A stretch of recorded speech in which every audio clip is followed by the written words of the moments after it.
Сәлеметсіздер ме? Сабақтың тақырыбы нәтиже сабақ. Мен не үйрендім? Сабақ мақсаты 90-100 сөздік эссе жазып, мәселе бойынша ұсынылған шешімнің артықшылығы мен кемшілігін салыстыра отырып, өз пікірін дәлелдейді. Және мәтінде кемінде 2 қарсылықты бағыныңқы сабақтас тұрмалас сөйлем қолданады. Мәтіналды жұмыс. Бірінші тапсырма. Сұрақтарға жауап беріңіз. Қазақстан Республикасында 2013 жылы қандай тұжырымдама қабылданды? Жасыл экономика тұжырымдамасының негізгі мақсаты қандай? Ол мақсат қазір қалай іске асып жатыр? Жасыл экономика, болашақ энергиясы, күн энергиясы тақырыптары бойынша мысал келтіріп, олардың өзара байланысын түсіндіріңіз. Оқушылар сұрақтарға толық әрі нақты жауап береді. Мәтінмен жұмыс. Екінші тапсырма. Мәтінді оқыңыз.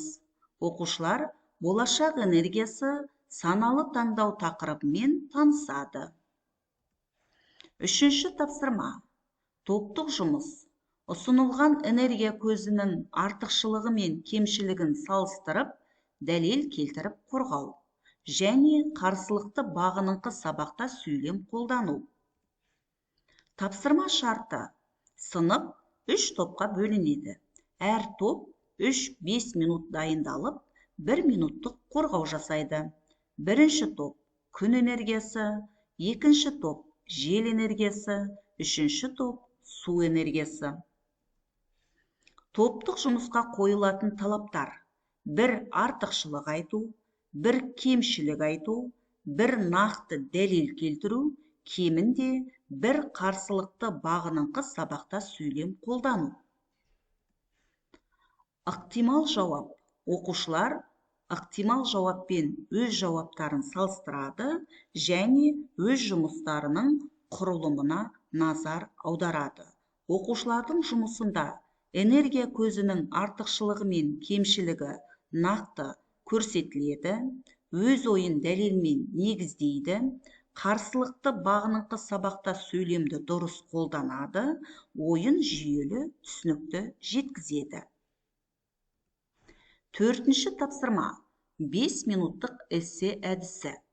Қазақстан үшін болашақ энергиясының қай түрі тиімді тақырыбында өз ойыңызды дәлелдеп эссе жазыңыз.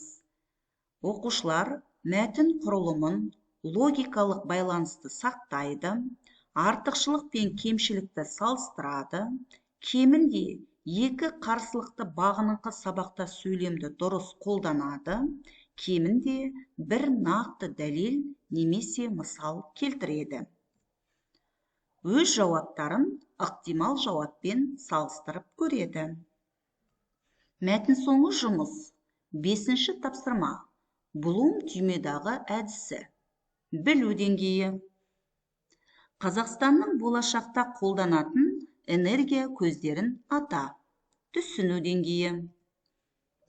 Неліктен Қазақстан үшін күн мен жел энергиясы тиімді? Қолдану деңгейі. Өзің тұратын жерде энергия көзі жиі өшіп тұрса, қай түрін таңдар едің? Талдау деңгейі. Күн мен атом энергиясының артықшылықтары мен кемшіліктерін салыстыр. Жинақтау деңгейі. Болашақ энергия көздері бөлімінен түйген негізгі ойын қандай? Бағалау деңгейі. Қай энергия көзі тұрақты дамуға көбірек үлес қосады деп ойлайсың? Оқушылар сұраққа толық, нақты жауап береді. Рефлексия, чек парақ әдісі. Сабақ соңындағы өзін-өзі бағалауы. Сұрақтарға толық, нақты жауап бере алдым. Мәтінді оқып, мазмұнын түсіндім. Топпен бірге энергия көзінің артықшылықтары мен кемшіліктерін талқыладым. Ұсынылған тақырыпта 5 минуттық эссе жаза алдым.